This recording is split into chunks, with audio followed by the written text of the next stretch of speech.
If you were defining mindset or saying how to define mindset and what are examples of mindset, then you would say the mindset are beliefs, individual or collective, that are so embedded within your mind that they impact and influence how you live.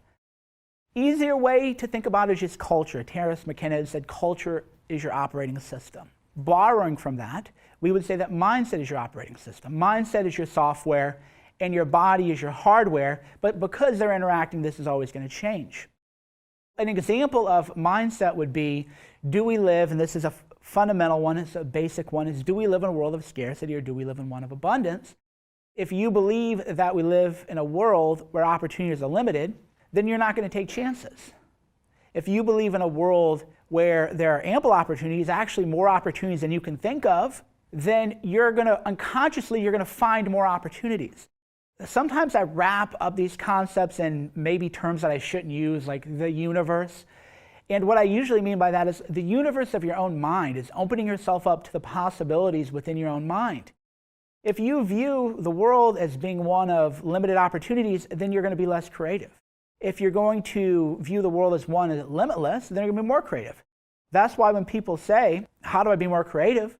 I say, well, change your mindset about the world. If you view the world as being full of possibility and limitless, then you're going to find more opportunity. And I mean, this is the case in everything we do. For example, just to be a little bit meta, I'm doing a video course. I've done books. I've done seminars. If I viewed, well, I just wrote a book, I'm just an author, then I wouldn't be doing so many other things. I wouldn't have started a lifestyle company, right? But in my view, I think, well, I have now a book that people like. Those people probably want to come to events in real life, so why don't I just have those people come to events in real life? Oh, and a lot of people now want video courses, so video courses are a great way to deliver value to people. See, so it isn't even for me a struggle to come up with ideas. I actually have more ideas than I know what to do with, because I just view the world fundamentally as a good place where if you work hard enough and long enough, then you're probably going to get what you deserve, or almost likely get what you deserve. But that's a mindset belief. The mindset belief is, if I work hard enough, and long enough is important. A lot of people, especially younger people, go, why?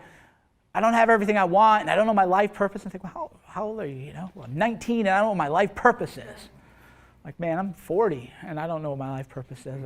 Whoever told you had to have a life purpose in the first place, right? But that in and of itself is a mindset belief. Well, I have to have a life purpose, and if I don't have a life purpose, then therefore I'm missing out on something.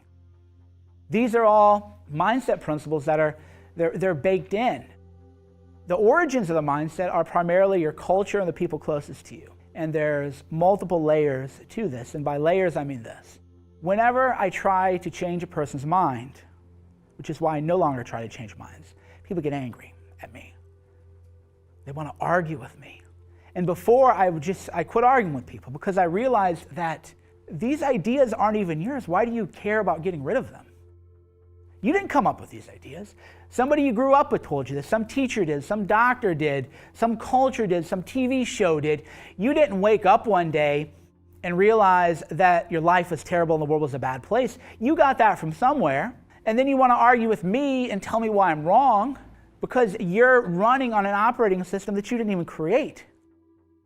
People take their mindsets personally because they believe that their mindset is fixed. Well, wait a minute. What do you mean by that?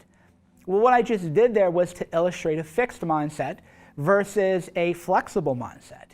A fixed mindset would be, well, this is the way I was born, this is the situation I was in, this is who I am, that's just who I am. We hear this all the time, actually.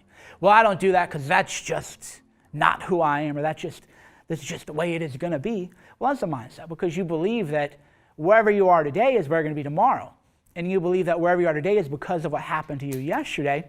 And that has never been my mindset. My mindset has always been flexible, which is, hey, if I don't like where I am today, I just think I can change it. Maybe to a point that's actually delusional, and some people would say it is delusional, but then I would say, well, if I have a delusional self-belief in myself, isn't that better than the alternative, which is not believing in myself? And people who don't believe in themselves probably got that from somewhere else. They probably got that from their parents. They're living a script that their parents wrote for them or their teachers wrote for them, or maybe they weren't put in challenges. So for me, one reason that I have a flexible mindset is because my childhood sucked. There's no way to spin it. I mean, I can spin it into a Horatio Alger story, and it's always good to create rapport with people to talk about it. But as a kid, I was asthmatic. We grew up very poor. I never actually went further than an hour away from my house because the car might break down. One pair of jeans to last me the entire school year. But I've been all over the world, so I'm not here to, whine about poverty, but I got bullied. So I had not a great childhood in that regard.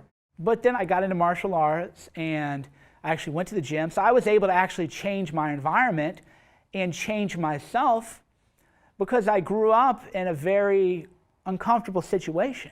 So what I've actually found is that people who are mediocre actually live nicer lives. They never got just smashed in the head and then had to overcome that and realize, okay, every day I'm going to get beat up, smashed in the head, 5 kids are going to surround me, or I'm just going to start beating people up, and then suddenly those people aren't going to want to be anywhere near me. So for me, I really didn't have a chance. I'm not going to say, get rich or die trying, because I never really wanted to be rich, but I did not want to be bullied. I did not want to be afraid. I did not want to be poor. I did not want to have to worry about a lot of things that I had to worry about as a kid. So for me, it's just almost like, well, duh. What do you mean you can't change? What do you mean that wherever you are is where you're going to be? But then again, as you talk to these people, they're usually people who they lived, more comfortable lives. They weren't ever put in challenging positions. And then their parents just told them the script. Follow the rules, do what you're told. Don't take bold risks, right? So that mindset becomes, okay, well, I was born into a pretty decent situation. It's kind of comfortable. I'm going to listen to what everybody tells me, and then what they tell me is going to become my mindset. What happens is you passively adopt the programming, the cultural programming, the mindset programming of your parents who probably meant well, your teachers who probably meant well, your society which actually doesn't mean well, and you enter a new point in your life where you're not getting what you want. But then I said, well, when have you ever sat down and decided what you believed about the world? When did you ever sit down and decide what you wanted?